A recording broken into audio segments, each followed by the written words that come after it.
Asian news में आपका स्वागत है। मैं हूं गणेश अग्रवाल और आप देख रहे हैं दमोह जिले की खबरें। दमोह जिला मुख्यालय पर स्थित 1.25 लाख मानस पाठ साकेत धाम दमोह में महामंगल सेवा समिति के माध्यम से 9 कुंडीय अति गणपति यज्ञ एवं गणेश महापुराण का आयोजन किया जा रहा है।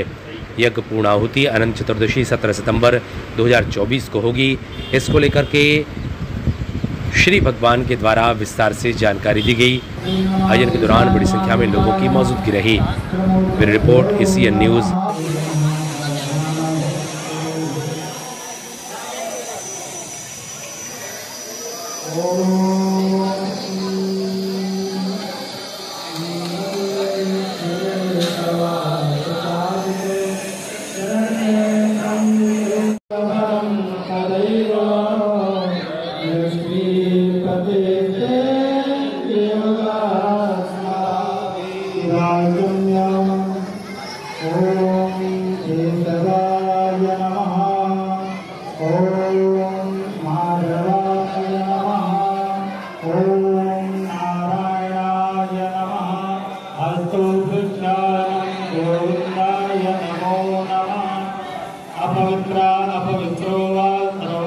के लिए, मेरे लिए और संपूर्ण दमोह के नगर के लोगों के लिए गौरवान्वित और गर्वित करने वाले व्यक्तित्व के धनी हैं, जिन्होंने बीएचयू में वेदांत में 4 गोल्ड मेडल हासिल करके दमोह की धरा का मान बढ़ाया है।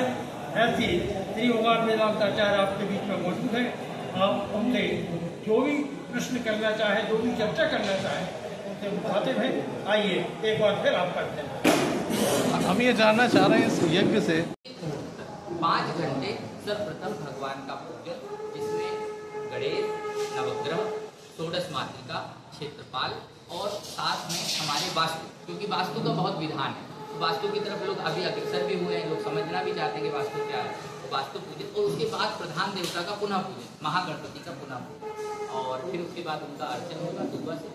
और इसके साथ साथ हमारे 108 जो ब्राह्मण हैं वो लगातार पाठ को दोहराएंगे जप की तरह, क्योंकि एक गणेश अथर्वशीर्ष में 14 श्लोक हैं। 14 भी उनके 14 भुवनों का प्रतीक है।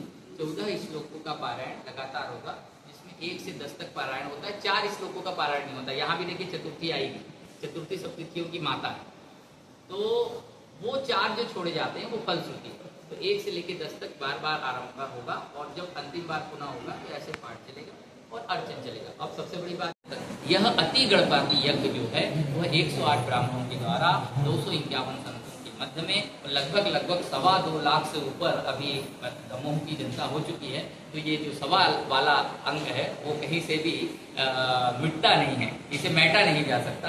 तो भूतो न भविष्यति के सिद्धांत को कारगर करते हुए पुनः 1.25 लाख 1.25 लक्ष की ओर अति गणेश महायज्ञ 11 दिवसीय 108 ब्राह्मणों के सानिध्य में, जिसमें गणेश अथर्वशीर्ष की 1.25 लाख पाठ होंगे, साथ में 1.25 लाख आहुतियां और भगवान गणेश का अर्चन जो कि दूबा से होता है, तो 1.25 लाख दूबा से अर्चन होगा। और यह अर्चन 11 दिवस मतलब कि 11 दिन तक चलेगा, चतुर्थी से अनंत चतुर्दशी तक। तो लोग कहेंगे ये तो 10 ही दिन हो गए, तो तिथियां बढ़ती भी हैं घटती भी, उसके अनुसार जो है लगभग कोई एक तिथि बढ़ रही होगी, तो ये 11 दिवसीय अनुष्ठान हो गया। और इस अनुष्ठान से विश्व शांति प्रथम, द्वितीय सर्व ऐश्वर्य, क्योंकि ऐश्वर्य केवल देवता ही देता है, देवता ही देवज्ञ की प्राप्ति का प्रधान कारण है। अगर मानव से आपको देवत्व की ओर बढ़ना है तो, और दमोह वासियों से बड़ा देवज्ञ किसी को मानता नहीं, क्योंकि 1.25 लाख रामचरितमानस के पाठ जहाँ की जनता ने सुन लिए हो, समझिए उसका आध्यात्मिक चेतना या उसकी आध्यात्मिक त्वरा कितने ऊपर होगी। तो इस दमोह को बारंबार यह सौभाग्य मिल रहा है, और अब 1.25 लाख जो है पुनः 1.25 लक्ष की ओर अग्रसर है। आप सभी के साथ मैं बारंबार इस गणेश यज्ञ में दमोह की जनता के साथ साथ मध्य प्रदेश और हमारे देश और विश्व पटल पे जो भी लोग आना चाहते हैं, जिस भी माध्यम से आना चाहते हैं, वह अपनी उपस्थिति दर्ज कराएं। और सर्व ऐश्वर्य को देने वाले भगवान गणेश, जो कि विघ्नों का भी हरण करते हैं, विघ्न हरण और मंगल करें। कोई भी देवता एक साथ 2 काम नहीं करता, लेकिन गणेश एक साथ 2 काम करते हैं, इसलिए उनके साथ 2 चीजें, एक रिद्धि और एक सिद्धि। रिद्धि होगी तो सिद्धि नहीं होगी, सिद्धि होगी तो प्रसिद्धि नहीं होगी, लेकिन गणेश जी इन सबको देने वाले हैं। तो आप सभी आइए, बारम्बार आपसे आयुर्वेद के और इसके आयुर्वेद के जो फायदे हैं, जब आयुर्वेद में इतना फायदा तो फिर वेदक ध्वनि में कितना फायदा होगा। जैसे दुबा में आप चलेंगे तो उससे आपके जो नॉर्मल ब्लड प्रेशर वगैरह होते हैं, जो शुगर होते हैं, अपने आप कंट्रोल चलने मात्र से। अब अगर उसको आप पी लें तो दुर्वासा ऋषि का नाम दुर्वासा पड़ा क्यों? कि उन्होंने 10,000 वर्षों से दूबा का रस पिया था मात्र, और ठंडा होता है। अगर नाक में आपके ब्लड आ जाए तो सबसे पहले दूबा का रस डालते, बच्चे तक डालते हैं, हमारी तो छुड़ी। इसलिए दूबा से हम जो विश्व में ये आक्रांत भाव पैदा हो गए ना, इस आक्रांत भाव को समन करना चाहिए।